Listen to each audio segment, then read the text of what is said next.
Are we live? Of course we're live. People, Deluded, I'm back again. Thank you very much for tuning back in each and every time. I hope everyone's good. I hope everyone's blessed. I hope everyone's doing safe. It's the midway point of the week, so I hope we're all moving that much faster to our goals, hopes, dreams, goals and aspirations. Wishing you lot the best of health. And where I'm concerned in the United Kingdom, it's a good morning affair. Good morning, good afternoon, good evening, and of course, good night, people. Again, people, I can't lie. I've been up since 5:30. And I think it's showing because actually, you know, we haven't got the charger in. I'm still here, folks. I'm still with you. But the charger hasn't been plugged in, and neither has the Ethernet cable. What's going on? Where's the adapter? We're all over the shop right now, and it's peak right now, because we're going to have to rely on that. Where the hell did I put my Ethernet adapter, cable adapter? What's going on? We're all over the shop, people. I'm still here. I'm literally, well, it was not going to make sense, but I'm behind all of you. So hopefully being connected via the Wi-Fi will just do the job today, because at this moment in time, I cannot actually find where I placed the adapter. And considering the fact that we're now live, oh, right on time I found it. I put it in, you know, I put it in my box labeled computer thingamajiggies, people. So no coincidences there. That's plugged in. Everything should be cushed in now. 1 second, people. Let me leave and come right.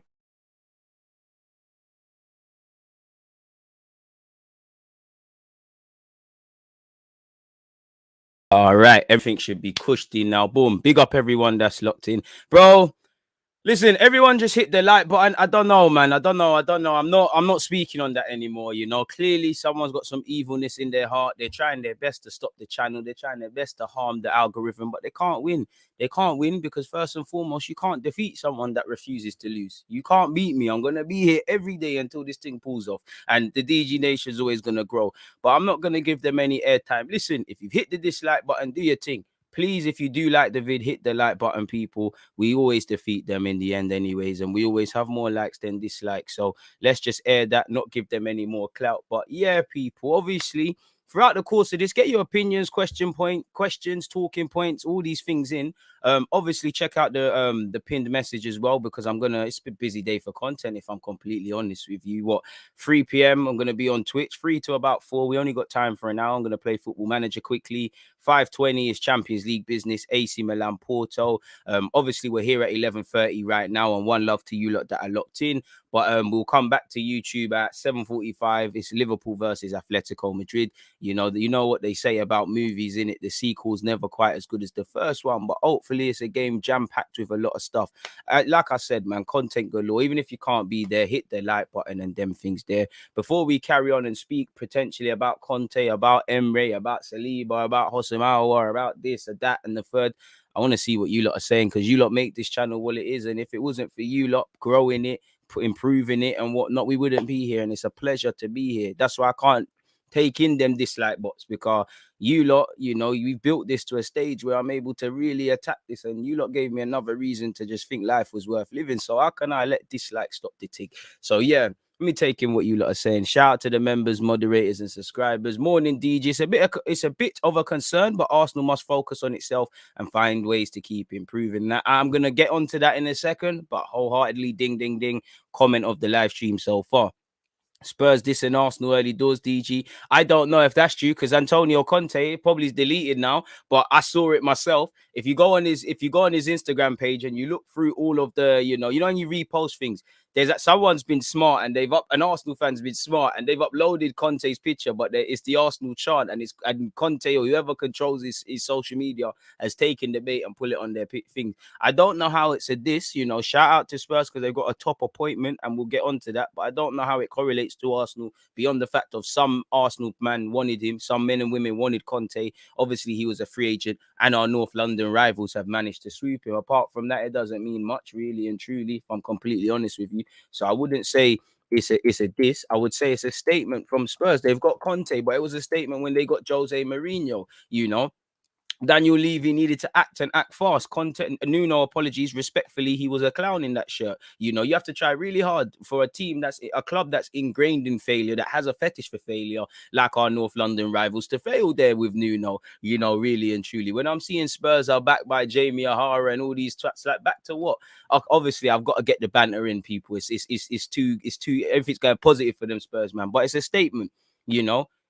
You look at the season, nobody should be writing off their season, even Norwich, and that's probably a myth. You should be preparing for the championship, but there's a lot of points. There's 20 games left. Conte can galvanize them boys. It's a statement. Everyone's going to listen to Conte. It's Conte, innit? If you know about football, you have to listen to him respectfully. He's bigger than Spurs as well, so no one can really move to him and things like that. It's an 18-month contract, so there's a sense of urgency from both parties. And again, Conte's shown, bro, if you're moving mad, I'll bust out, you know. So we'll have to see. Of course, I want to sit here and say Spurs, you know, somehow had Conte and Jose and didn't win anything. They, you know, 5,000 days since their last trophy.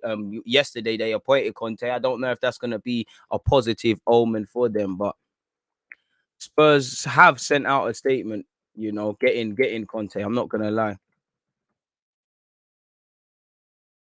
For whatever reason, whether the jobs he wanted didn't happen, whether they've overpromised stuff to him, it's a statement and credit where due. But beyond that, he's tired. I'm gonna, you know, we're gonna get on to focus on that a bit more in a second. But again, I love to see the comments, man. Lucas Life has said, "Big up, one love, brother."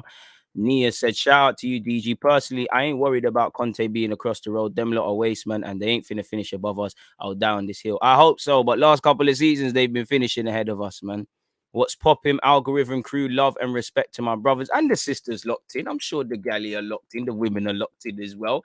Well, I know football set tends to be focused around males and mandem and brothers and whatnot, but the galley are here. YouTube's #1 Arsenal channel provider incoming, DG. I appreciate that. And please hit the like button. Let's get to 100 likes. His comments like that. The reason we're here day in, day out, regardless of what happens, man. Chef, DV, Jason, Joe, Jay, again, you lot always here, man. And when you got the DG chance, I mean, it's a mazza. It's a mazza. Not going to lie, I am pissed. I wanted Conte to manage our club. It is what it is, man. It is what it is. And this is what I'm talking about. The Conte chant on his Instagram, I thought it was was, but it is.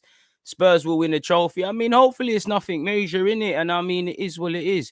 Y31 dislikes Dally, back Ben, no clue, don't care. Let's move. Let's keep doing what we're doing, man. Fuck them, man.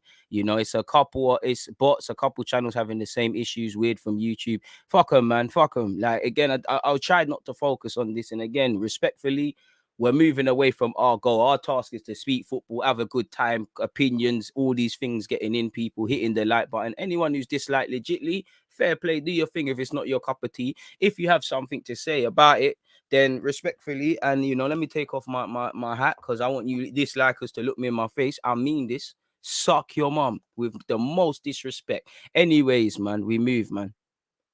They're bots, bro. They're there when you created the stream. They must be, bro, because they're always here. But again, let's just focus on them, man. It's just like he said, it's just the fact we're getting stronger each day. But fuck them, let's carry on, man. Let's carry on. Let's carry on. Let's carry on. One love to you lot. Keep the opinions coming. Man said lunchtime done in time for this stream.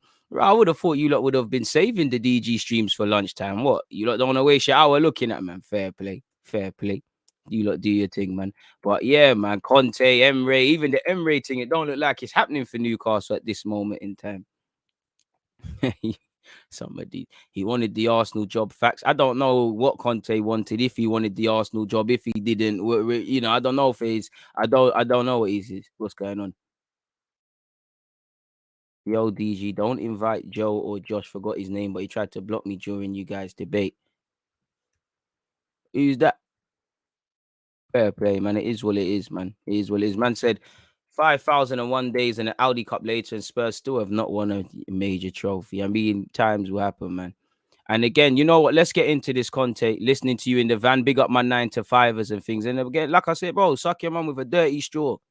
She's probably on a dirty needle. But yeah, again, you know, any dislike is, but let's stay away from all of that and stay on task, people. The very fact that we've got 100 people here, you know, regardless what you look doing your day, that's a pleasure for me and that's a win. You ain't hit the like button, hit the like button, people. But let's you know, we kind of started in it. Conte, let me call this timestamp. What Conte means for Arsenal.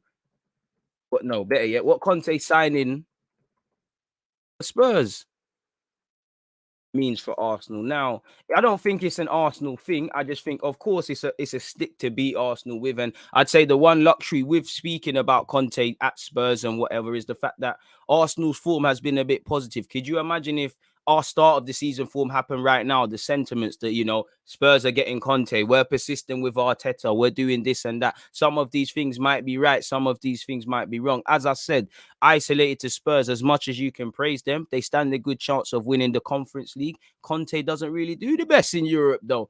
You know, Conte's what they need. They're punching. Conte could have sat on his hands, probably got bigger wages, a better contract, a better playing squad, better intent. But if they've promised him stuff and they're going to move 30, Spurs should be excited. And, you know, it is what it is, people. You know, it is what it is. Spurs are the winners. They've got a good gaffer. Well, that's the only time they've been winners. They've got a good gaffer. They've got a manager who has a more credibility in the game and is better than Arteta, without a doubt. And I'd say the one thing, happy thing I am is they've done this and our form's been okay. Or you can imagine, they've got ambition. We ain't. Power shift. All of these things that were said. You can see the project. What's going on at Arsenal. It's funny how things change.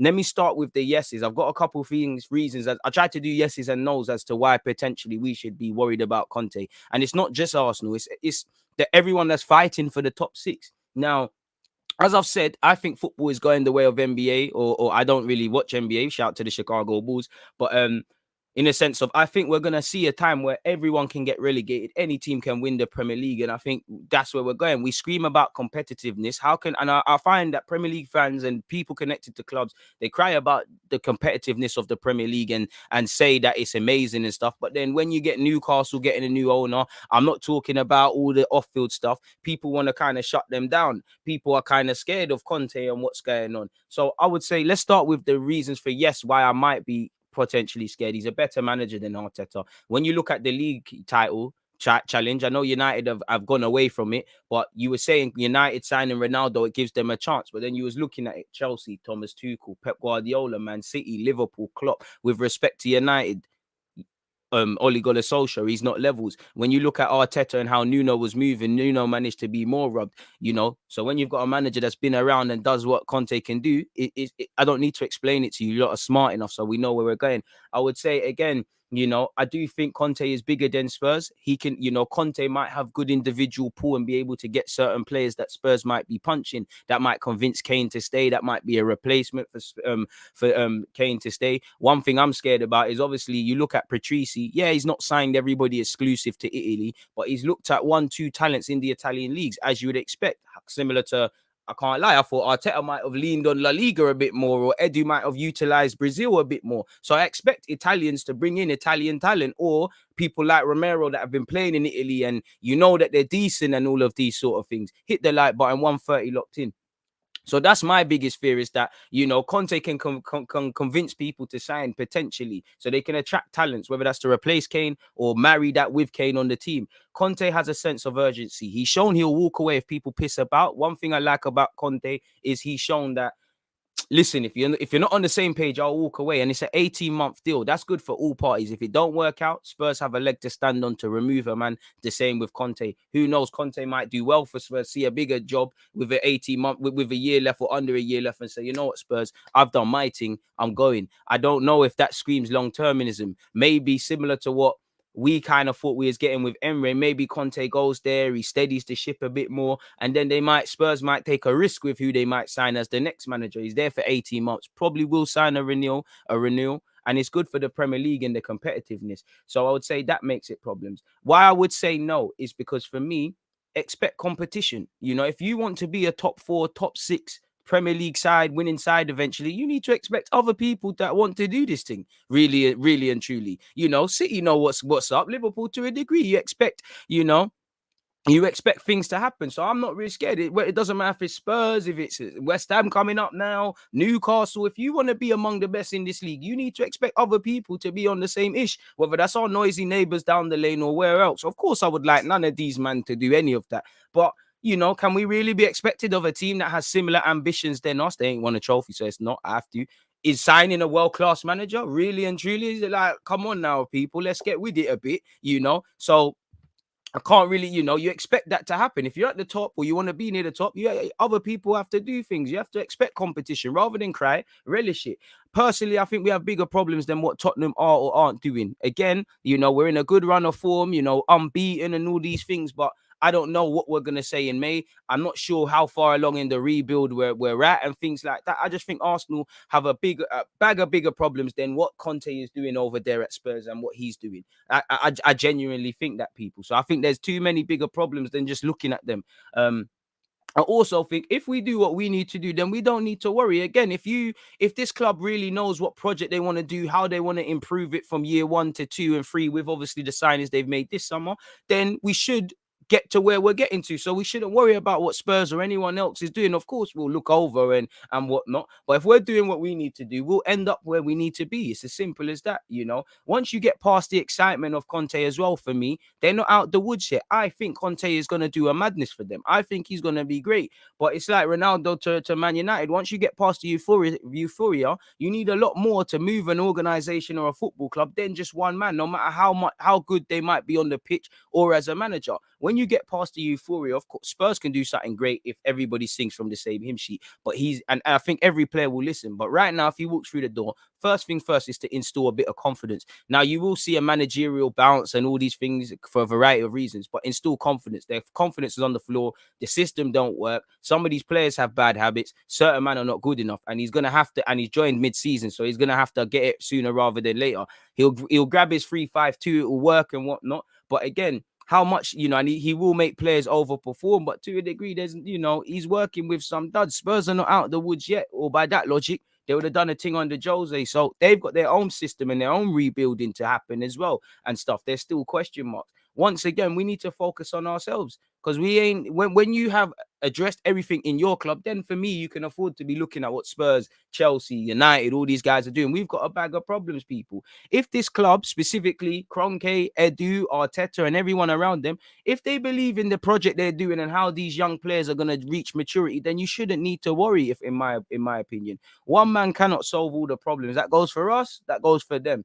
And again, this is what the league is now. There's about 10 teams arguably trying to fight for the top 6 places, and you've got to rule out 3 of those because you've got Chelsea, Liverpool, and City. So I wouldn't say I'm worried. Of course, you sit up and take note and think what's going on. And I'm not saying that I think Spurs aren't going to do anything.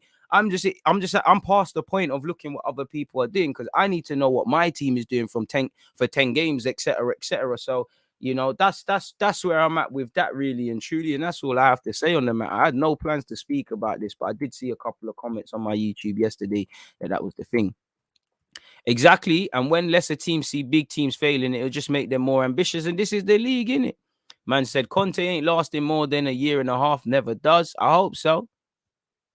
Definitely not worried. The Prem has become the Super League and I'm buzzing. You either relish competition or you cry. Arsenal for time have cried. Look for FFP, look for this, look for that to help us.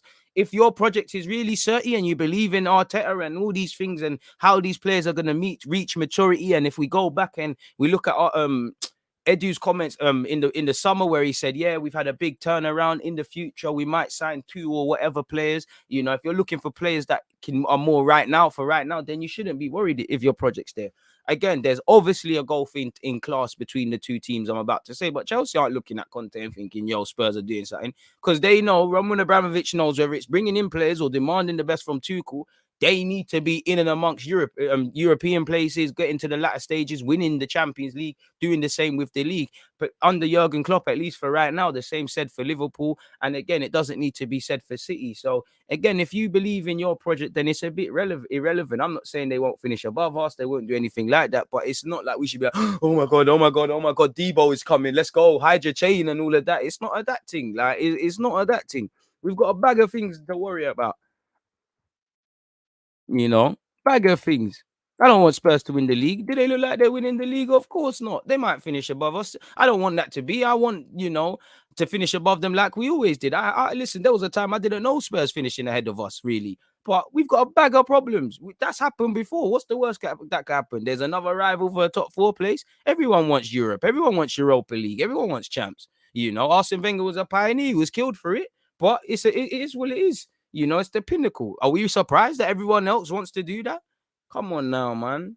Come on now. If you're Cristiano Ronaldo, of course, there's Messi, there's Neymar, there's all these guys, but you're not worried about what the next man is doing because you know your thing. The same goes for Messi, the same goes for Neymar, the same goes in the music game, the same goes even in the trainers game, bro. At Nike know what they're on. They know how they want to get improvements, so they're not necessarily watching what Adidas is doing. Of course, they're exploring the market and they might look at what Reebok and all these guys are doing, but they want to do their thing in it. So it's adapt or survive, man. Competition breeds innovation. So I hope Arsenal start doing some innovative thing. DG, bigger than that, my friend. Stay on track, my friend. Haters will always be there, but moving, stay focused on task at hand. You soon get a big scouting job. Come on, you're right, man. I appreciate that, man. Big praise. I don't know if I'll ever get them scouting jobs and things, but I appreciate that nonetheless, my dude, man. I appreciate that. And you're right. I tried to air it, man, but too many comments regarding it, and it's become a cat and mouse thing. Conte is nothing but a great addition to the great managers in the Premier League. Conte is just a new managerial bounce. Conte is going to get a rude awakening with the likes of West Ham, Crystal Palace bumping their levels up. But again, new managerial bounce. Where could that take them? That could carry them into a European position, that could carry them past the January period. And like I said, with 20 games to play, you look at the sentiment, it is all doom and gloom around Spurs, but it's not a thing where they should write off their season. So we just obviously excitement and what's going on in the Prem, and it's a talking point. But Arsenal and Arsenal players, you can't sit there and think what's going on. Of course, there's going to be times Conte walks into Spurs. Some of those players look amazing, think pieces. I know there's going to be one journalist that sits there, and when Arsenal do eventually lose again and Spurs win, you can imagine what's said. Lord knows what would happen if we lost the derby, the return derby to come. Again, it is what it is. We expect that. Conte signing means absolutely nothing to Arsenal. He's a great manager, but as long as we continue with our progression, we have absolutely nothing to worry about. Again, it don't mean they can't finish above us, we can't finish above them, but we just need to, if we'll be in and amongst the fight, it don't matter what everyone's going, man. I don't know for at least this year if he wins something big. What's something big? Spurs in the Conference League, they might bring their FA Cup home, which I don't want that to be, but yeah, man. Shout out to the sisters up in here. My bad. I was focused on my broski DJ and his channel, but always got love for my Gooner girls. Come on, man. Appreciate everybody locked in. And you don't have to be a fan of either club. I appreciate you locked in. Apparently, Emery had a positive meeting with Villarreal president and is now staying. That's allegedly the latest, people. And I think we could look at that. But before that, couple questions and whatnot, man. You win some, you lose some. The most important thing is you live to fight another day. And that's what the league is about. Listen, Cristiano Ronaldo would be irrelevant to United if he's not, for the majority of those 38 games, if he's not able to replicate his high levels multiple times, which is what he's doing. It don't matter if Conte can't get them performing over, I'm saying 38, clearly there's not 38 games left, but over a period, it doesn't matter. It don't matter who is signed, who's there. The ability to be able to perform, and again, it's competition. Spurs done a madness under Pochettino, got to a European final. Can we not expect them to want to be in and amongst similar ambitions? It's the same way United. They should be clipping Oli. When Oli does get the clip, I don't know who the manager's going to come in. If it's not necessarily a big name, it might be someone that gains a lot of big plaudits and is on the verge of something. I don't know who's going to replace City and Liverpool's managers when the time comes, but you could expect it's going to be someone as great as them or on the path to greatness, And can we not expect anything different? Of course, you look at Arteta and it makes you look at like, raw, what's going on there, really and truly, them and they got Conte, we got Arteta, he ain't really got clout in the game like that. It makes sense, but away from that, it's tiresome, man. Bro, January's looking worrisome with the AFCON. If we don't get a player or two in, again, for me, if we don't grab a midfielder, we're moving mad. The battle for fourth this year will be really tense. Arsenal, West Ham, Spurs, Leicester, United really want to see how it ends up. For me, I think Arsenal will fall short, at least where Champions League is concerned, I don't quite think we have it in us. I think in every Arsenal fan in their heart, they're not really convinced with what they're seeing at this moment. And what I mean by that is there's positive moments. We're doing well, but you don't know if you're going to get this for 5 to 10 games. Also, we've got a decent starting 11, but when 1 or 2 changes are made, there is issues that in that regards.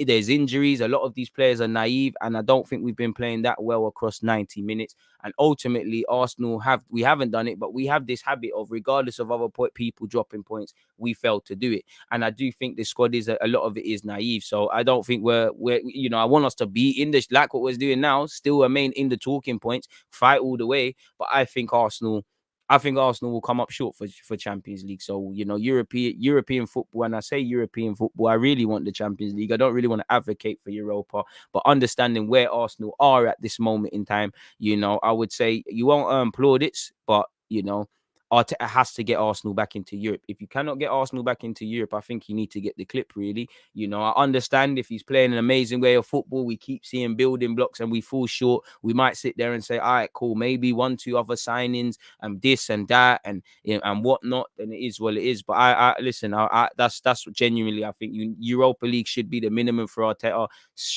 Continue doing what you're doing. Like, we're actually seeing a system, seeing what the players that, do you know how mad it is? Arsenal are signing players, and I'm seeing why they were signed. I couldn't really say that about Cedric, Willian. Luis came to show his level, but the whole context behind it, and I'm sure I'm missing out on a couple of names. So it will be very interesting to see how it goes and where it's gonna go.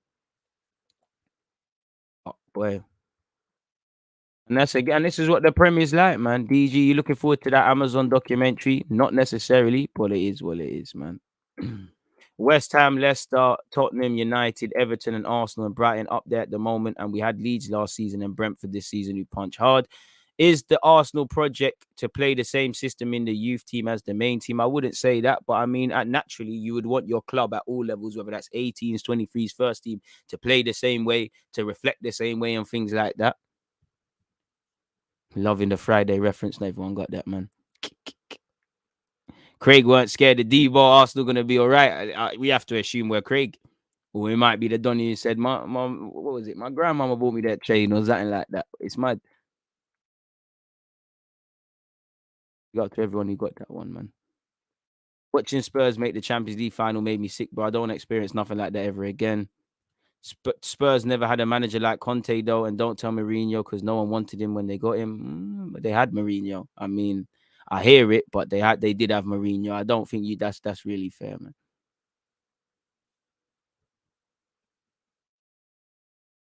Yeah, too much Tottenham chat, man. It is what it is. Let's just see how it goes, man. Way too much Tottenham. Keep it coming, but way too much Tottenham chat on this Arsenal stream, man. I like the competition in the league right now. Yo, DG, who is your predicted top 6 given the recent Conte move and Arsenal wins? Also, United's dip in form. I don't think you can have one because, again, sentiment and moods change. United were up there trying to win the league. Spurs have won the league in August, been poor. They sit above, well, they did sit above United until they lost. Arsenal have been relegation fodder. We've kind of stumbled, and then we're the best team in the league, arguably, and we're gonna, man have gone from saying, we don't know if we're gonna finish 8th, we could finish below, to people are out there saying it's a top 4 thing, and I like the optimism. My thing is the sentiments are gonna change. A day is a long time in football, a week is a long time, so you can only imagine 20 plus games left to play. But I've always said them things are going to fluctuate. At the time, I didn't say Spurs or Arsenal, and I still maintain it. Obviously, right now, I could sit there and say West Ham moving mad. But I think out of the top 6, I can only really pick 3 teams. Like, out of the top 6, I can only say, for me, with my chest, I think Liverpool, in no order, Liverpool, United, Liverpool, Chelsea, City, they're going to be there. United, if they get their form back together, could be, could scum forth. You've got Ronaldo. Ronaldo can do his thing. I do think they'll finish in the top 6 position. I don't know if Arsenal and Spurs will. They have a chance. I don't know. With the Conte managerial bounce and Conte being a great manager, Arsenal have improved. Whether they can continue, that's another thing. Leicester are going to be in with a shout. You can never disrespect David Moyes' side, and there's probably going to be another's, but I can only pick 50%. I would say what? And even Leicester's form's been breaded a bit. So I could only say, the top 3 teams in the league, the other 3s are given. And this is the league we're in right now. If you can put a run together, if you can minimize your losses when other people around you are losing, you have half a chance. But I don't know, man. I would hope.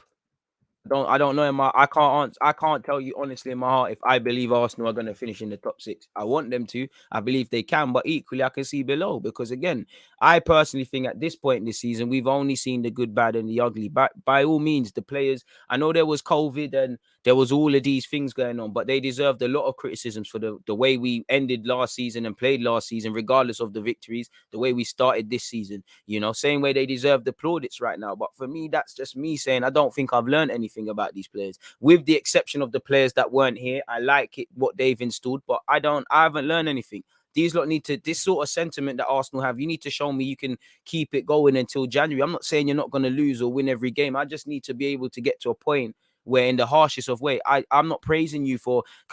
Listen, I praise Arsenal for it, but stop and think for a second. If we want to be 30, it's not that I'm not saying don't praise them, but it's like when we're moving mad, do we not feel a bit weird if we're praising players for playing like they want to win, for desire, for seeing out a game, for being aggressive, for scoring goals? Isn't this a minimum if you want to do serious things in any capacity, whether that's staying in the league, winning the league, Europe, and whatever? So until we get to a standard where Arsenal fans, myself aren't included, if we're real, are impressed by mediocre standards, it's not going to happen. I'm a big fan of Tomiyasu, but let's be real, the bar is low at Arsenal because he is at times a bit meaty. He won a few headers.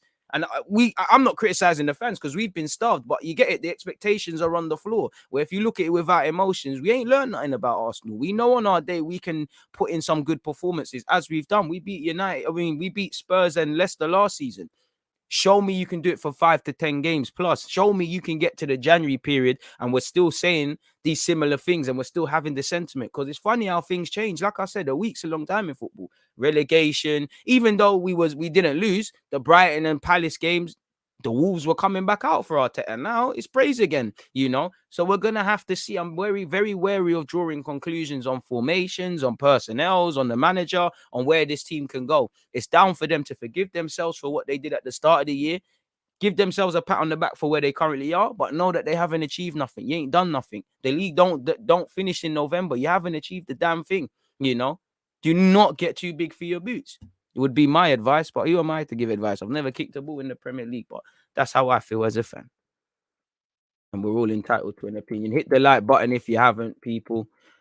Arsenal top 4 / should I put top 4 / top 6 opinion.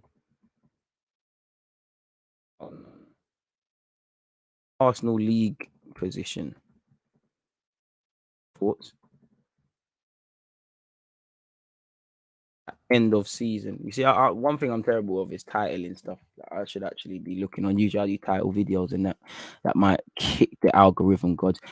Jose is more of a Mourinho, better yet, is more of a serial winner than Conte, and he won nothing there, so I'm not scared. This is what it is, man. We could wake up and who's one of the best managers outside the Prem. We could wake up and Poch could end up somewhere. Carlo could return. Zidane could end up here. I don't know if any of them have any plans of being in the Prem, but this is it. This is the reality now. Everyone can grab a sick manager from anywhere now. It is what it is. Just have to keep it moving. That just really, if anything, that should give Arsenal a kick up the arse and say, well, boy, the noisy neighbours, them man are fighting us we're trying to all fight for the same position. They've got Conte now. I better listen to Arteta a bit more. Even if I don't believe in Arteta, I might as well show a bit more attentiveness. And we've got to, remove complacency that much more, because again, throughout the season, we're going to fluctuate. They're going to finish up, be ahead of us. Everyone's going to move. It's down to us to, like I said, to just focus on January. Anyone, listen, I don't mean to be disrespectful, but if you're looking at the league table right now and drawing any conclusions, I think it's a bit ignorant. I can't lie to you. I think it's a bit stupid, and I'm trying to be respectful. But I think the only conclusions you could probably draw is that the league is going to be decided by them top 3. Hit the like button if you haven't. 260 of you locked in. Again, people, on the topic of content. The content doesn't stop, people. 2 p.m. we head over to Twitch. No, I'm lying to you about 2. 3 p.m. I'm going to be on Twitch to about 4. Then obviously short break, 5:20. We're going live because it's Europa, it's Champions League business. Sorry, AC Milan versus Porto, and then I'm back here on YouTube, people, for 7:45 because obviously it's another day, another Champions League watch along. Hit the like button on that. You lot have not been showing that one. No love, people. 4 likes. You lot are killing me. The dislike bots are going to come out for that one really as well. And it's all saying 1 like now. So people, what's going on? People removing likes and that again now? Mad. No one really gives a crap about DG's content, boy. Keep going though, man. So yeah, hella content to be released today. It's a shame no one wants it. Like, it's mad. But yeah, man, away from all of that, let's carry on with what you lot are saying. 3 players you would take in January. Hossam Aouar, Gimares, Sam Johnson as a backup keeper if Leno's acting. Kareem Adeyemi if there's a smidgen of a chance to get it done. But again, dream chasing. I hear you, DG, but with hindsight, the Palace and Brighton games weren't that bad, although the performances weren't great. But again, if we play bad and don't lose, it's a good sign. And that's the point. I'm saying the sentiment changed. Actually, it was all happy days. The minute we went through those 2 games, people look back now, but they started saying this can't last under Arteta. And I think fans lack balance, because I feel fans are both right of that game and wrong. They're wrong in the sense of definitely where Brighton's concerned. You know, I think fans lack balance because Arsenal starved them in that we kind of, most fans, when they see winning, they think it's just a winning thing all the time, and it's just gonna be that. It's not a that thing for Arsenal. You know, we're gonna see games like Palace and Brighton sandwiched in between good moments, and we're going to learn harsh lessons. You know, the Palace game and Brighton games for me were terrible because, you know, if we're going to be that upper echelon team and stuff, no one's giving you anything in life. Like in work, no one's going to give you a promotion. No one's going to give you a leg up.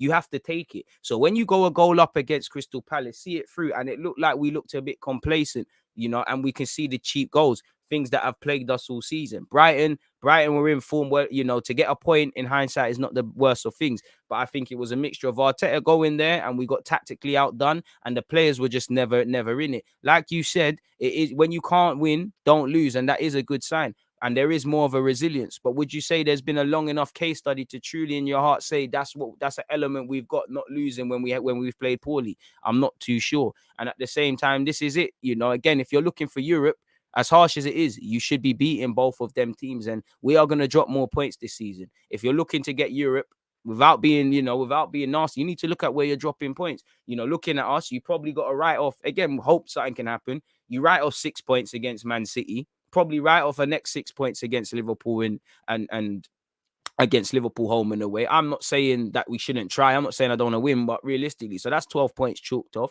You've already lost to Brentford. You've already drawn the Palace and Brighton games. There will be other twists and turns. Like I said, it's not going to be a winning thing all the time for Arsenal. So you need to be able to take points. And that's actually been my frustration even more when we've been failing in recent years. Last season, you had to try very hard to not get Europe. A lot of people look at Emery when he finished 5th and got a European final as, okay, we finished a point. That kind of tells people, if they didn't know that season, that we were pushing all season, where really, how many stupid points did we drop? So it might be 1 point that we've dropped, like 1 point off top 4, but that's not the true reflection. At some point, you need to be able to take advantage. So when I see us going into weekend fixtures against Leicester, getting the job done, and then, you know, a couple other people dropping points and things around us, that's what you've got to do, you know. And this comes with being cerebral. So again, and some of these players, they don't know any of this because they ain't done it before. And this is a number of things among the obvious why I personally think, yeah, man, Arsenal are going to fall short. But again, I want to be the best of a chasing pack. I want to run top 4, top 6, whatever, all the way. And then if it don't work, it don't work. We can see what we need to improve on and things. I don't want it to be a thing where we ain't even got to January like last year, and there's no European shouts at all. We're not in the top conversation. The target is to get back into Europe. Every day that we're not in that, and really the Champions League, these lot should be waking up feeling like shit, having a sense of urgency, because we are failing. Simple as that. We know it, we accept it, and we try and move away from it. Yeah, that's where I'd be with that, my dude. Hit the like button if you're having 176 likes. We're moving mad soon at 200. I appreciate that, man. Appreciate all the comments. Can't lie, it's over for English managers. Mad. I don't know for that. Fact, it should be a regular. Glad Brighton are finally getting results. Watching them play well, but not get results for the last 2 seasons was absolutely dreadful. I hear that, man. Bro, who is this guy just saying Supra, bro? This guy, bro. Bit early, man. Mirak, please, man. Stop being a wankstein. No need to spam. Allow it, man. Come on, man. We've got a good community here. Everyone's behaving themselves. We're talking about football, enjoying it. Just allow it, bro. Please, man. Come on, man. It's early in the morning, fam. Well, it's noon here in the UK. I've been up since stupid o'clock. I'm sure you lot have as well. Hey, DG, hope you're good. Just on my lunch break. I wanted Conte at Arsenal, but it is what it is. He's now the manager of them lot up the road. So we need to stop crying over spilt milk and move on. London is red. Paul, appreciate you. I know you had some issues with your health and things. Hope nice to see you obviously on the mend if you're at work and things like that. So yeah, big up you lot, man. Big up everyone listening. And like I said, wishing you lot health. Paul, you're always here. You're a regular. Again, it might sound like just like I'm saying it, but I appreciate all the support, man. Please make sure you're hitting the like button, you're subscribing, and all of these things, man.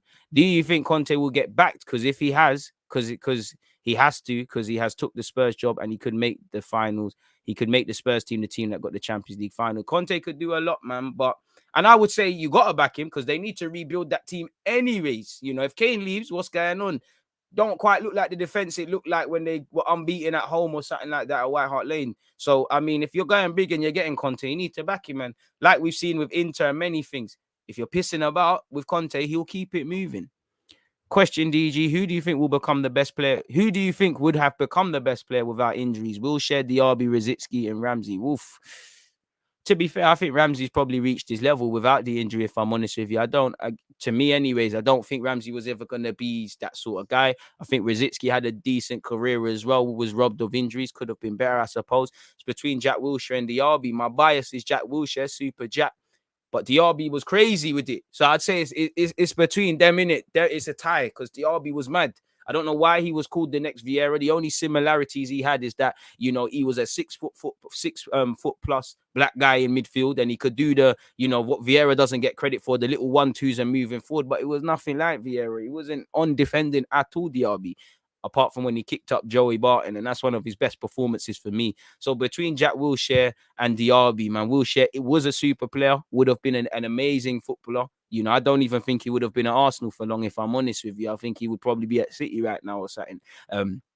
If it happened for him. Same goes with Diaby. Look at the dynamics that was going. Diaby probably would have been elsewhere as well. So I would say a tie between them because I think I'm extremely biased when it comes to Diaby. Wilshere was something special. I don't quite think Ramsey was ever going to be like that. So I would say tie between the first two names you said with Wilshere and Diaby. Rosicky third, and then Ramsey's probably where it just about there, man. It's one of them ones, man. Keep the opinions coming. What else are you lot saying, man? Diaby, no doubt. I love the little Mozart. He was more like Pogba. Diaby. Fair play. The streets have spoken. You lot are sleeping on Jack, Super Jack. But I hear that. Brendan Rodgers, not English, Irish. What do you think of Arsenal's next 4 games? Boy, it's put up or shut up season, innit? Like what? Off the top of my head, Watford, Liverpool. I'm not gonna even cap. I don't know who's after Watford and Liverpool off the top of my head. I'm sure you've got a Southampton there somewhere. Might even, I don't know. Let me look. So you got Watford, Liverpool, Newcastle, United. Fucking hell. So you boy, Luca, what is there to say? You got to be up. We spoke about this yesterday. You've got to be up for it, With respect to Watford, Watford are a tough team. They're fighting to stay in the league. They've got a new manager. It's not going to be one-sided. They're not just going to hand us 3 points because we've got Liverpool the week after. But we need to win that, Part of being cerebral and all these things that I'm calling for us and navigating the league, we need to know, all right, cool, we need to grab 3 points because we're playing Liverpool. We apply ourselves. It's going to be a big test. We could see truthfully where we're at because if we try, for instance, the way we've been playing in terms of seeing out games, you do that against Mo Salah, whether it's, against to a lesser degree Leicester, but definitely Villa and Spurs, we might not get anything. So we'll test our levels. But a cerebral team says, 3 points against Watford. We don't know how Anfield's going to go. Probably get smacked up. You've got Newcastle, who they could have Unai Emery as their manager for that game, and it will be at the Emirates. And him and Joe Willock will want to be villains, but they're fighting relegation. Again, you need to get 6 points. So 6 points needs to be the minimum from November. Sorry. Of course, I would love 9. I would love 7. I would love 2 wins against Watford and Newcastle and a draw at Anfield. I would love 3 wins, Would I take a Watford defeat if it meant beating Liverpool? Probably, you know, because when last did we bop it at Anfield? Probably, but do you get it? 6 to 9 points, 7 minimum would be what a Champions League aspiring team should be trying to get, or a team that's fighting for the league. You need 6 points. So that's our first 3 games: Watford, Liverpool, Newcastle. You've got United at Old Trafford. Now they've got Cristiano Ronaldo. You know what time it's gonna be. You know, the way United are playing, you need to get at them. You know, we don't travel well to Old Trafford in the last few years, to put it nicely. But again, realistically, that's a game where it's a 6-pointer because people are fighting for Europe. It's another test of your credentials. And it's another one where you need to give yourself, obviously, Arsenal and United is way more even than Arsenal, Liverpool. But you need to give yourself some insurance by beating Newcastle. So again, are our players cerebral enough to say, listen, we need to give ourselves something healthy? And all I care about, as I said last stream, sorry, there's no months for me no more. You know, there's no November, there's no December, there's just January. There was no October. It's now then till January. And when you look at it, Arsenal, Watford, Liverpool away, Newcastle at home, United away. The next week you've got Everton away at the Goodison. You've got, and I don't know if things are subject to change with the cup and all them things there. But as I said, you know, December is, if you could, like I said, there's no months. The year's done now, isn't it? It's the year was done in October. There's 10 months in this year for me where Arsenal are concerned. You've got United away, Everton away, Southampton at home. Realistically, can you look at that and not that you can't have confidence? You can look at United's form and say you can move to them, but form can go out the window, and we don't travel well there. And they've got Ronaldo. Everton, now the way they played against Wolves, should be able to move to them, but you can't really say that. And again, Goodison Park, we embarrassed ourselves last year. Southampton, we're known to drop points home and away against them. You're playing West Ham, you know, on the 15th of December, doing their thing under Moyes. Ellen Road, Leeds are fighting relegation, and Ellen Road's a tough place to go to. You've obviously got the cup against Sunderland. You've got Norwich and Wolves to end the year, and then you play Man City to welcome in 2022. So the games are coming thick and fast, and this is where I said we're gonna drop points. But again, we need to maximize when we take points. Again, we need to we need to minimize the Brentford away. You know, these things are gonna happen, but for me, the common things with the Brentford game, the Brighton draw, we didn't turn up. We was reactive, you know. Palace, we was complacent. We can't drop points from winning positions. No one's going to give us 3 points. No one's going to give us a point. So we need to stop dropping cheap points. And these are the sort of things that I need to look at to really have confidence to say we're going to get top 6. We're going to improve on last year's finish. We're going to do this. We're going to do that. As much as it's romantic with all the young players and what we're doing, football's not romantic. Football's fucking harsh. If football was romantic, Arsenal would have won the Champions League in 2006. Instead, it's harsh. UEFA and Barcelona, brown envelopes, cheated us. It's a harsh way. It's a harsh world, this football thing. And they're going to see it. No one cares that we want to win because we've been losing. No one's going to give us 4 points. No one cares about Arteta. No one cares about these Arsenal boys. You know, everybody still believes they can take 3 points off you. So everyone thinks we're still victims. And to be honest, can you say you're not victims? You know, because I've seen us go through these purple patches in form. I haven't seen us do anything for a long enough period to say, all right, cool, this is a new Arsenal thing. You know, with respect to the spine of the team who have just come in. But again, you know, Ramsdale's going to have shaky moments. Ben White's had and going to have shaky moments. Gabriel's going to have the same. Tierney's struggling when he's fit. Tavares will be found out at times. You know, Tomiyasu's a bit meaty in several aspects, and we're probably overcompensating. These men are human. Like, there's no world-class players that can scum it for us. You know, we ain't really got that. So let's keep going and doing what we're doing. Arsenal need to fight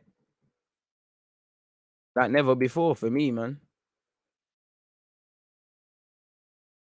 Need to show fight because again, like I said, there's league's harsh, innit? And I'm not gonna care about this form if you go and rub yourselves out from now till January. I'm not gonna give a crap. Like I've already said, the league starts in August, it ends in May. That's all I care about. Where did you finish? Where did you start? And Arsenal technically start top in it, I swear. So it's one of them ones, man. We need more characters like Ramsdale, need those personalities with big self-belief and those who want to achieve the best facts. But I do think you can have a mentality as Ramsdale, but you don't necessarily have to be mad outgoing. And, you know, Ramsdale is, for me, what we all want to see. That's what I typically call a leader, really and truly. But there's people who lead in different ways and all of these sort of things. Another 6 to Chelsea. Why is our board not protesting on getting the board out? I don't know. We just have to wait till we stop losing, man. Stop winning, apologies. Hit the like button, people. Stop holding man back. I appreciate that. Another 6 to Chelsea, 18 points lost. Boy. I have watched the Brighton and Palace games, and the Brighton game was not as bad as we think. I strongly disagree. I've watched it 3 times, and I said it at the time. I'm going to have to disagree. We was quite reactive. I think the system was set up for us to fail. We were second best all over the park, and we're actually quite lucky that Mupé and Brighton had no finish. It had no I didn't have their finishing boots really. You know, we did, like you said, we did sit deep. We were regiment, but we was very reactive. I don't think we sat there and tried to have a good defensive performance. Our backs were firmly against the wall. I'm not too sure if you can look at that Crystal Palace game and say it wasn't that bad, because we had the lead and we shanked it up. We could see the 2 stupid goals. Ultimately, it looks good because we saved a bit of face with Lacazette. But again, I'm not too sure I agree with that, respectfully.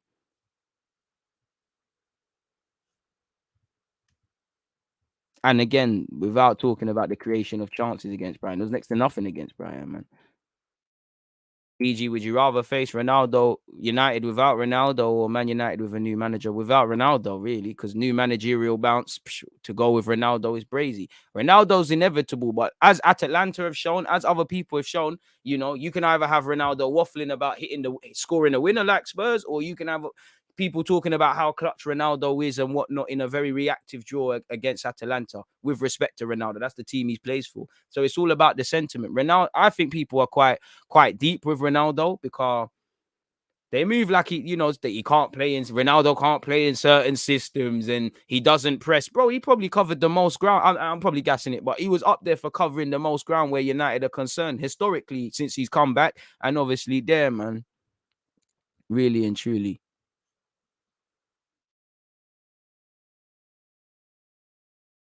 I'm gonna put my nuts on the line. Gabriel will pocket Ronaldo. Listen, let's just leave them to do the thing, man.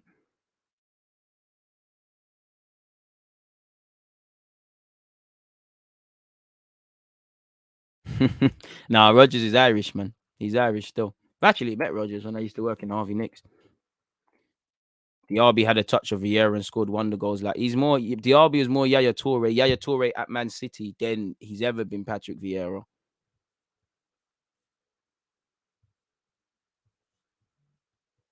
Man are talking about Pogba to Arsenal. Allow it, bro. I respect the opinion, but myth, man. Like you're moving bad.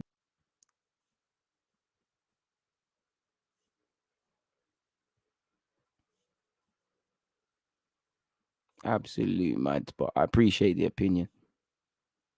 What a time to be alive. Bellerin, Louise, Mustafi, Kolasinac. What a time to be. We've made it out the hood slut somewhat, but we ain't got all the way there yet, man. We ain't got all the way there yet, people. So there's them things there. I wanted to speak about Unai Emery as well. So what we 52-40, Unai Emery, Newcastle latest. Go with that. Because again, I enjoy the conversation, people, but sometimes we have so much of a good conversation, I forget the main reason we're actually here, folks. Like I said, if you can hit the like button, even if you're not going to be here, because it does bits for the engagement. Every like gets it out there, people. Same way this has probably been my worst month of the year in terms of engagement. We have not grown as much as we could have. You man are not hitting the like button, and you couple that with the dislikers, it's peak for us, people. But yeah, hit the like button where that's concerned. Unai Emery, the latest. Oh, why's the screen been removed? I wasn't meant to remove screen share for you guys. But Unai Emery, again, just before that, people. As of last night, Newcastle believed Unai Emery wanted the job and expected details to be finalized. They hoped he would meet the players Thursday PM, which is tomorrow. As of this morning, reports from Spain would suggest he's pulled out. That was news to some at Newcastle earlier, but phone calls being exchanged. So maybe there's a bit of pressure. Emery kind of he didn't play coy, but he did sort of thing. He was out here saying, I'm remaining professional. Again, he was kind of the way Emery kind of said it was like it's not as close as you think. And the Villarreal players were acting a bit coy as well. So it does feel like it can happen for him, really. And that, their league form isn't the best. So Unai Emery might say, do you know what? Let's jump ship. Unai Emery to reject Newcastle interest. This is courtesy of Guillaume Balaguer, though, people. Unai Emery will turn down the chance to become manager of Newcastle United and will instead stay with Villarreal, according to reports from Guillaume Balaguer. As you lot know, the former Arsenal boss confirmed yesterday he had been approached by the Premier League club, and it was between him and Eddie Howe. As you can see, Eddie Howe and Pablo Fonseca still seem to be candidates because of this. Apparently, Unai Emery felt a huge pressure on the day of their match, which they won 2-0 against Young Boys yesterday. And he said, and then there was a clear lack of vision from the club. If you want him, do you approach him in such a rush way without an official offer? And with it coming out from the English side that it's all practically done. And that's the thing. Again, is all the structural places at Newcastle in place? Because once you get past it, you bring in Nuno Emery, you're the full guy. They're going to say, listen, you're Mr. Europa League. You've been at Arsenal. We're fighting relegation. What's going on? Is he going to be surrounded with the best individuals? Is he going to be allowed to bring his coaching staff? Who is he going to work with in terms of a technical director or whatever? Can he work with that? Has he got PTSD from what happened at Arsenal? You know, what is he? How does he plan on staying in the league? You know, a lot of things. And I understand it by Emery because ultimately you got a good thing going for you at Villarreal. Could still get clipped, but he's got a good thing going for him. On one hand, I would snake Villarreal before they snake me. But on the other hand, you join a poison chalice at Newcastle. Things need to be in thingies. And what you don't want to do is you don't want to be the Mark Hughes. Big respect to Mark Hughes for what he did at City because he ran so many people could run. He walked so people could. He ran so people could walk. But you don't want to be the fool guy because again, I wouldn't say you was a failure at Arsenal. You know, it didn't happen. So you could say yeah, but you don't want to be a failure twice. And I think, you know, to reject the finances that will be available and the Premier League and probably the wages, bro, there must have been something really concerning. But Emery strikes me as someone very patient. He don't really get excited. He thinks long and hard, and you know, and probably delegated. You know, probably had some conversations with his family, and it's not happening really. And he said, and then it went on. Also, the number of the different number and styles of candidates being considered appears to be a sign of confused vision. That was the concern to some of those involved in conversations with the club. I mean, I hear it in it. Maybe I don't know what Newcastle's philosophy is. It attacking football, staying in the league, of course. When you see Fonseca, Conte at a time, you know, hella different guys. Certain man play defensive football, attacking football is what it is. Maybe Newcastle just want to see some sort of football, really. Pardon me.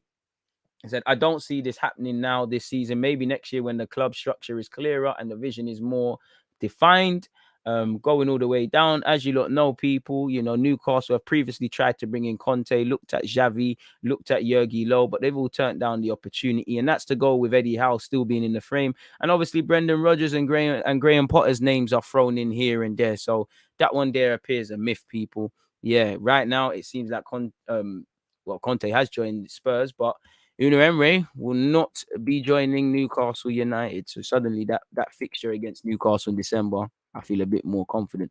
We should play Ben White as a CDM. We got a good partnership with Gabriel. If he's going to be a centre-back, let him be a centre-back, man. Are you worried about Laka? What's the worry, really and truly? As much as I love Lacazette, no.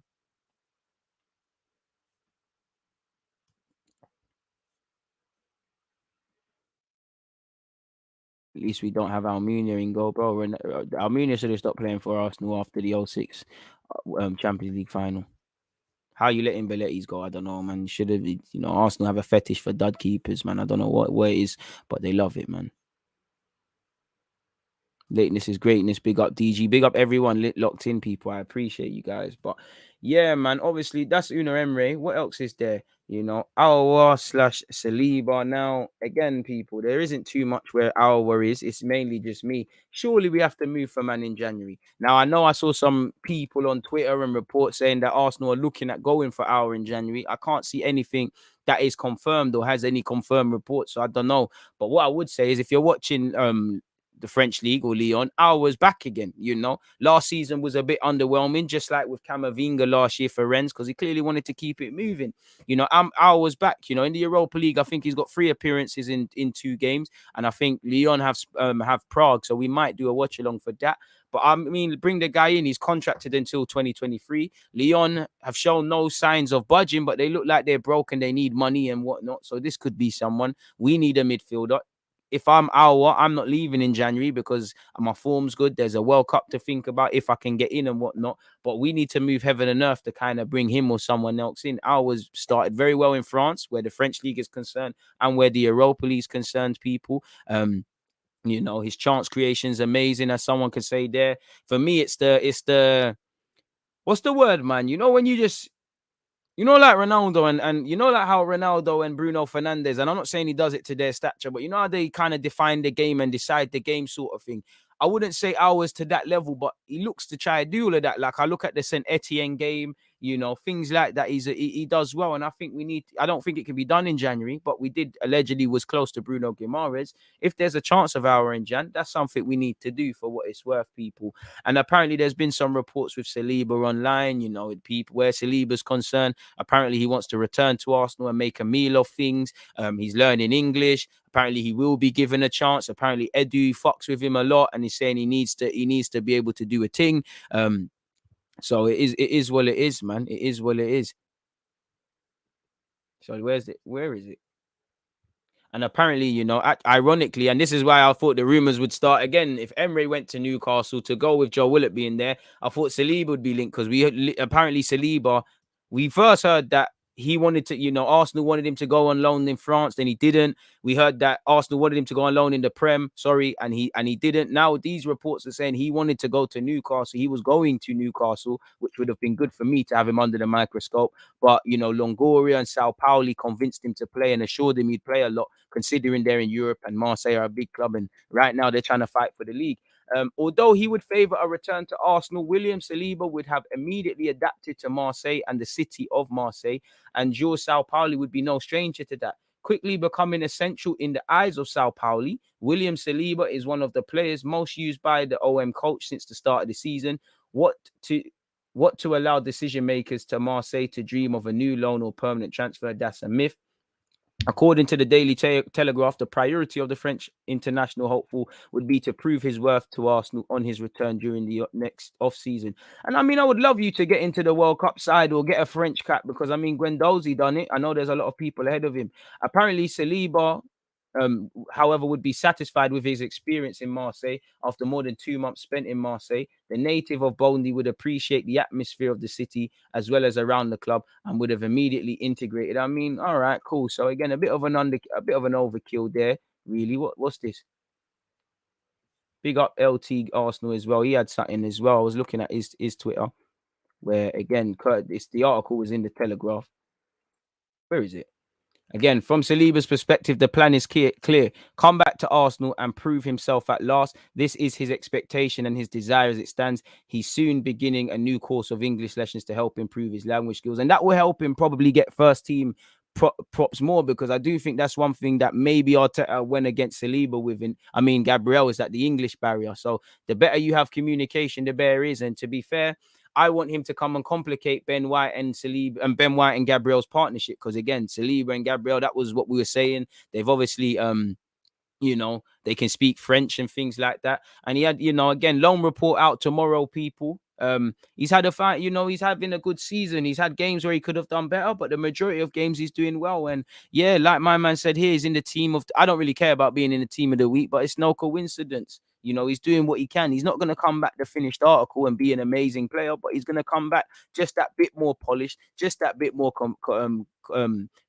confident, and just ultimately that much closer to being able to hold down an Arsenal first team role. And I would love him to be, because God forbid, if something happens to Ben White or Gabriel, where do we go from there? What happens there? You know, what happens right now? Holding comes in. I back Holding because he's gone from purple patches, but is he levels? Probably not. The same goes for Chambers. Marie will probably be, I believe Marie's probably the third choice, give or take, with Holding. So it's one of them. This was an article I saw a couple of days back, and I just think it's perfect to bring it up here, people. And we all know Edu and Ben Napo were at the game to watch Marseille against PSG. Apparently, Arteta felt he was not ready for last season. It's even said that with Arteta, communication was close to nothing. And again, I don't want to make a meal of it, but I would like to see Arteta speaking with Saliba, because as a man, as a young player, it will gash you. Think about it. If I'm out of sight, out of mind, and Arsenal are doing amazing at the moment, and them defenders are doing well, and Saliba's also doing well, if I pick up the phone, if I'm Arteta, I pick up the phone and say, yo, Saliba, how's it going at Marseille, man? It's going great, innit? You're doing well. Keep working. You see what we've got here? You're back next season, or keep doing what you're doing. I'm looking. That'll give you confidence. Sometimes you might feel a bit disillusioned with what's happening. But apparently, this article's also gone on to say the English club are watching his growth closely in Liga. And apparently, Edu is keeping control of his future. And Edu is playing the long game. And there were some other articles that said, you know, Edu really rates him and this, that, and the third, people. I mean, we're all buying into the Vlahovic hype, and you can imagine Vlahovic, Skriniar. I'd be surprised if them two names have not been linked with Spurs. Apparently, Vlahovic is now more likely to move abroad, and Tottenham are one of the clubs interested in the Serbian. Now, maybe that's in line with, Conte moving to a 3-5-2, in which you could put Son behind Kane and Vlahovic. Kane could even start in that quote unquote 10, because that's where he pulls into in the pitch anyways. Or this could be a replacement. Now, I don't know if we can do this in January, and I don't know if Florentina want to let go of him, but we've worked with Florentina before. They've got Torreira. If they can take some money, if Torreira can knock some, like a part exchange, if Torreira can knock some millions off that, I think he's someone worth going for, man. He scored a hat-trick the other day. Not the quickest, but when he runs, he's difficult to break stride. General play can improve, but I think his general play is very good. Has an eye for goal, is a quick thinker.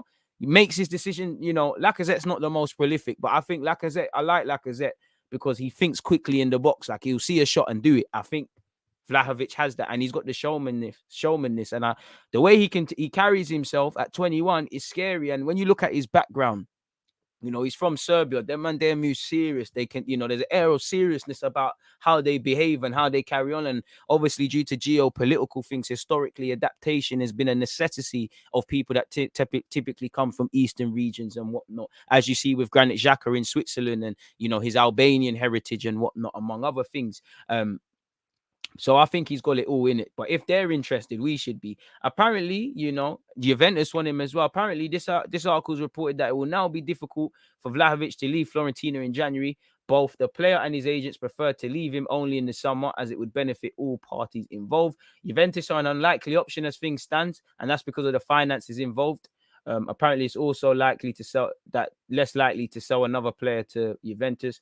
Because of that, it's worth keeping an eye on the options of Vlahovic, as Tottenham are firmly on him. So for me, whether you can get Vlahovic, whether it's Isaac, my first thing would be Karim Adeyemi, but you got to get someone in it. Like, you got to get someone. I'm starting to buy into Jonathan David a bit more. Not really convinced yet. Need to see a real purple patch from him. Vlahovic is there as well. There's probably a couple other men that you lot would throw hats you would throw into the ring. Vlahovic latest. So yeah, it is what it is where they're concerned, people. Saliba to return next season. Sorry, folks. Let me make sure the timestamp is there. 106. Let's say 106.54. I think that was when I looked up and glanced. Doesn't she look pretty? All of them timestamps, people. Doesn't it? Maybe the document doesn't look pretty, but don't it look pretty, people? It's all there for you lot. Don't it look pretty? Name another YouTuber who cares about you lot. What happened to Dominic Calvert-Lewin? That's a shout. Could be on it, but for me, I'm not really on it. Like, I like Dominic Calvert-Lewin, but I would, again, I don't think we can get any of them, but I would rather explore what could be done with Isak, explore what could be done with Karim Adeyemi, which that's gone. Aouar and Odegaard as bench options would be sick. Aouar comes, he starts for this team, but the over-reliance on Xhaka. Big up DJ. I can't lie. Arsenal fans should be a little worried about Spurs showing a lot of ambition with this appointment. They showed it with bringing in Jose. Them getting Conte pretty much certain is them finishing above us this year, in my opinion. Wheezy, probably, but nothing's a given in this life. Jose was a serial winner. It was assured he'd win something at Spurs until that happened. The Newcastle job is fucked. The PR is already peaked with everyone stating the first manager is just a stopgap. Why would anyone want that role? Boy, I don't know, man. I'd play him next to Partey, really, but he could play across them options. They are still in debt. We could get him for the same price quoted in the summer, maybe cheap. You probably could, but if I find it, Lyon to spend money. There was an article on the same. Get French News. Get French Football. Lyon or Ulas. He said they're still going to spend money, man. Where is it? Yeah, look here. I found it. So in relation to Aouar, and again, I just readed this, so I don't know people, but we know Lyon are broke, as you said. That's why we should be able to. But Olas confirms January spending plans. In his words, transcribed in L'Equipe, Olas has indicated that he is unsure as to whether Les Gomez will be able to resist offers for their own play. I mean, like I said, I never read this, and you're gassing me more, but it feels too good to be true. So they look like they're broke people. Apparently, whether Las Gomas will be able to resist offers, well, Lyon will be able to resist offers for their own players, has stated that only those who want to leave will do so. Is Aouar going to force the boat out in January is another thing. The president went on to explain that the plan is to sign players in January, but that he's not necessarily convinced of the need to do so. And apparently, this notably with a view towards Jeffrey Adley's return from injury and the possibility of several youngsters from the academy. In any case, Ulas has explained that directors Juninho and Vincent have met and the plans will be made in January. It's also announced that the club had lost a net of 107 million euros over the course of last season, with a shortfall of 150 M's. That's a first since the club's ownership of the new stadium since 2016, or of the stadium. Olas also went on to express his confidence in the manager Peter Bros. So it is what it is. But when something feels too obvious or too likely to happen, there's an issue. When's the next FM stream, bro? Today at 3 p.m. It's only going to be a little hour one, though, man. So, yeah, you know, Twitch. And to be fair, I should be able to thingy. I meant to, if you've missed a couple of others, I'm not going to really, should I bring out both them episodes? 2 o'clock, probably 2, 3 o'clock. One of them, the rerun will be on YouTube. And again, there'll be a next one, 3 till 4, quickly on Twitch. Then it's 5:20 for the Champions League watch along. And then, yeah, we're back here at 7:45, people. Yeah, so make sure you're here for all of that stuff. Really and truly appreciative to everyone who's locked in at this moment in time. Hit the like button, set your reminders if you haven't done such as already, people. I appreciate you guys. And again, I no clue why it's taking the same title as the live stream we're currently on, but yeah, that's the FM content I could bring out. Shall I drop some exclusives? What happened in this one? Hey, Newcastle win. We played Spurs. Yeah, let me stop. I'm going to ruin it for you lot. But yeah, you know where to be. Make sure you're checking out the FM playlist for all of that content stuff, man. So yeah, it is what it is. After yesterday's game, I'll take Zapata. He works very hard, man. Zapata would frustrate like Pepe. He's lost the ball so many times and did not release it when the player was on or for a 1-to-1.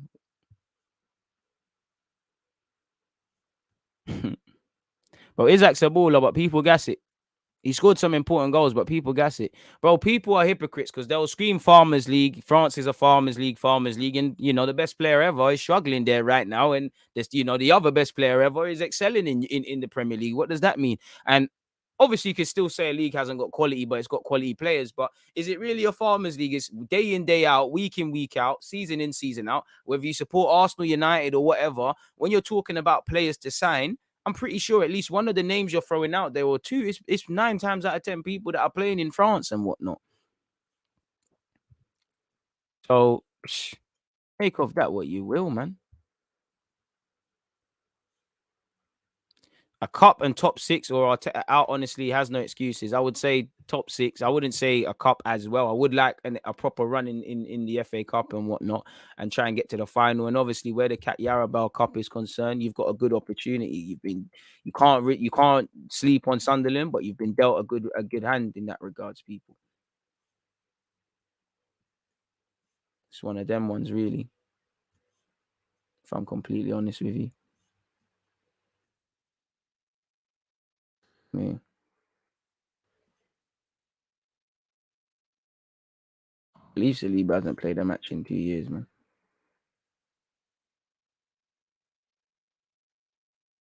It's what it is, though.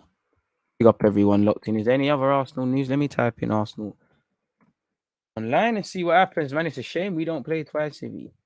I mean, Cess has reacted. Oh, we've been linked with ASENSIO. Oh God. Again, I think we can cover that as well. ASENSIO. That was actually something I meant to speak about yesterday. But we're gonna get linked with Real Madrid, tired Real Madrid players every week, innit? Like I like ASENSIO a lot.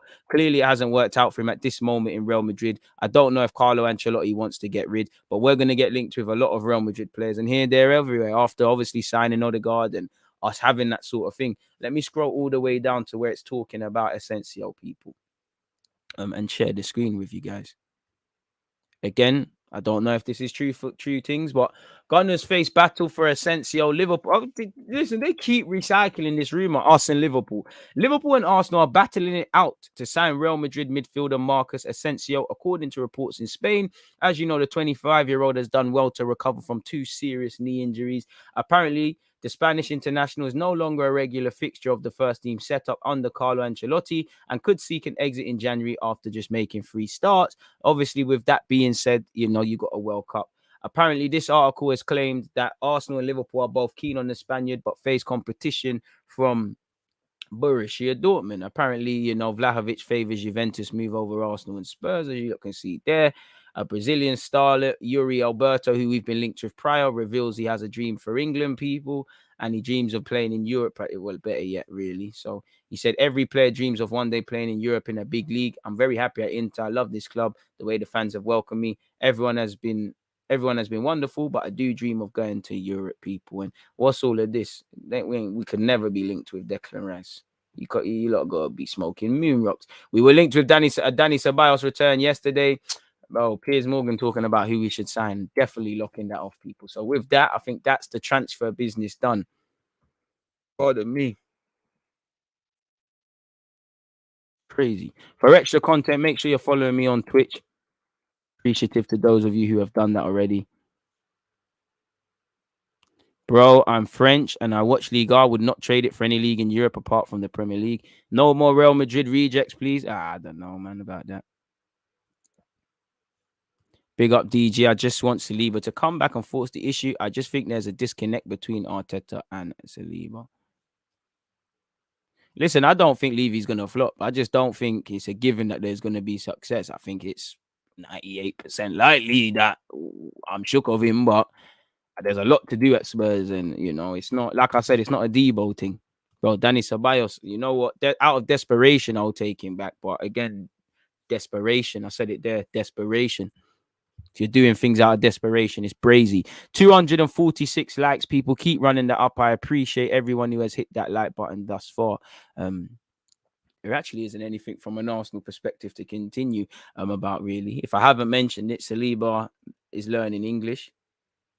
In fact, there is actually. There is actually. 16, 30. Oh, shit. That's not easy. That's not easy, bro. 34.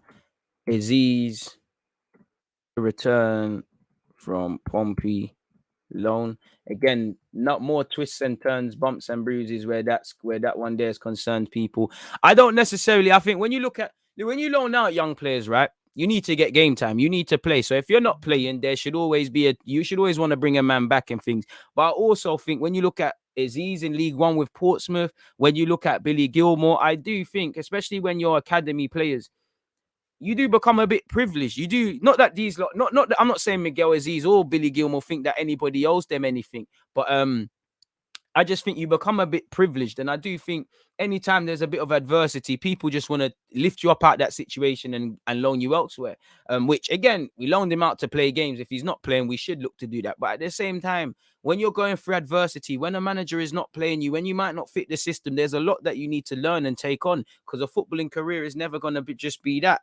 Everybody at Arsenal loves Miguel Aziz. Respectfully, I'm sure they got love for him at Portsmouth, but they don't care. Are you ready to play right now? The fans, he's only played 59 minutes where he needs to be recalled. But the fans care. They don't care. We want to get promoted or whatever we're doing. You're an Arsenal midfielder. We need to see certain things. There's no romance behind it. Everyone's not telling you how good you are. And I think as well, obviously, when you're playing senior football, certain things that you could do without thinking at 23's level, you do that in the senior game. It might not be that story, people. But apparently, Arsenal are considering recalling Miguel Aziz from his loan spell at Portsmouth due to a lack of game time.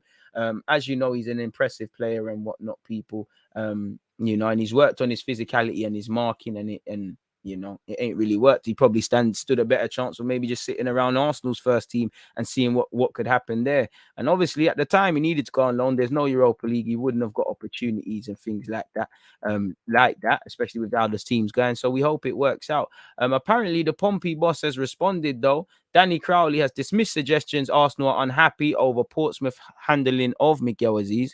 Oh, that's a bit of an L. I wasn't looking at the screen all this time. I thought you lot were seeing what I was seeing. But here it is anyways, people. And Portsmouth, again, you know, they need to stay in. They need to, I don't know where Portsmouth are in the league, but where is it? Oh, why's that come off there? They haven't got time for none of this. Like, they haven't got time to just develop Miguel Azeez. They have to think about what's going on. Like, I'm flinging up Portsmouth at this moment in time. Why did this come off the screen? You know, where are Portsmouth in the league table? Well, Portsmouth are 14th, 5 games, 1 win. I can't lie to you. When your team's form is on the floor, people should get opportunities. So Miguel should have probably got a look in. But at the same time, you can't sit there and say, oh, Miguel is his show. There's pressure on the club. There's pressure on the manager. This is what real life is about in football terms.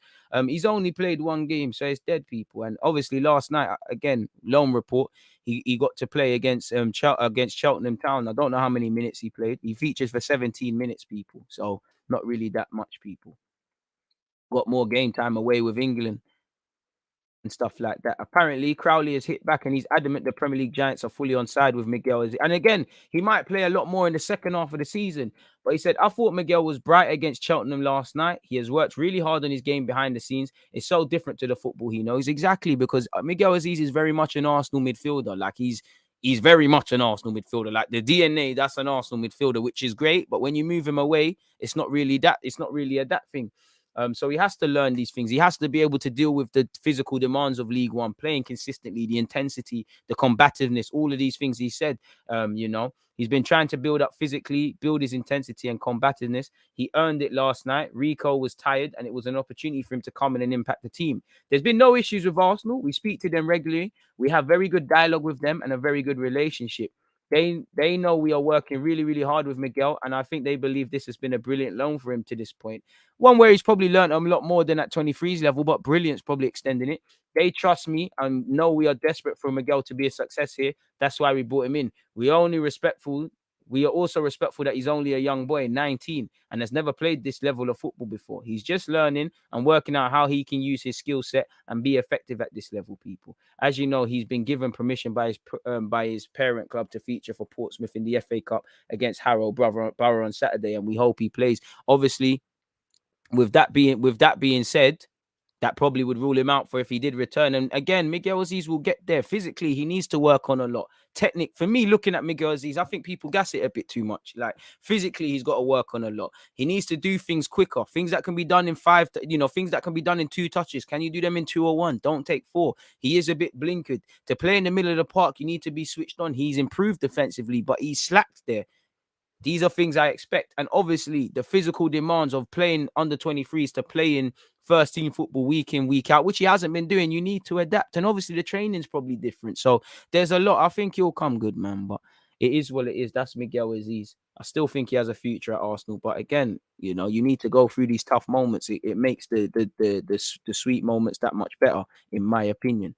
If we never go through adversity, we don't have resilience. How are you going to react to when you get an injury, to when the fans turn on you and the rest of it? So that's that, where that's concerned, folks. Firmly. What's going on here? How far is Xhaka into his injury? I don't know. I haven't seen an update on that. BG, did you see Ainsley Maitland-Niles running to Arteta and hugging him? Seems like they've put their problems aside. I hope they have. Greetings from Miami. ASENSIO is a baller. Big up yourself, Raka. Hang tight all the Miami ones. And he is a baller, but all depends, man. It all depends on the finances. And I can't lie, he is a midfielder, but I'd rather us get a number 8, a proper number 8. Would you like to see us go at it against Liverpool or be reserved like Arteta has been in big games in the past? Have a go, man. Just have a go, bro. Gonna get smacked anyways. Don't just sit back and take all the punches. Try and punch back. You seen where it took Brighton and what it did for them. So try a thing, innit? Don't just they're better than us. They got better individuals. They're better along in their team development. But it don't mean just accepting it and just sitting there and accepting fate. Go there and make it difficult for them. Make sure you're following me on Twitch, people. 3 p.m., 5:20. You know where it is. And tomorrow at 10 a.m. YouTube, make sure you're subscribed. 7:45, we go live again. That rhymes and that. And one love to everyone that's been supporting the thing and following and whatnot. But I'm going to get out of here, people. It's lunchtime, you know. Need to do 1-2 bits. It's a busy day. So I don't want to hang around like a bad smell. As I said, make sure you're hitting your reminders and hitting the like button. If you can't be here, please hit the like button. Do what you can to drive the engagement level. Hit the like button of this video as well. I appreciate everyone that's been locked in. It's always fantastic to be here day in, day out with your thoughts, comments, and opinions. Please make sure you lot stay safe, you stay in good health, you attack whatever goals you have for this week aggressively, and I'll see you lot in a few, people. One love to you lot supporting the thing, members, moderators, subscribers, you know, long-term supporters, new supporters, wherever you lot are in the world. Make sure you keep doing what you're doing, and I appreciate it each and every time. But let me love and leave you lot and get out of here and let you lot get on with your day, man. It's always a pleasure. As I said, stay safe, stay blessed. I'm out. Always just that active red flag, defending. I think it's like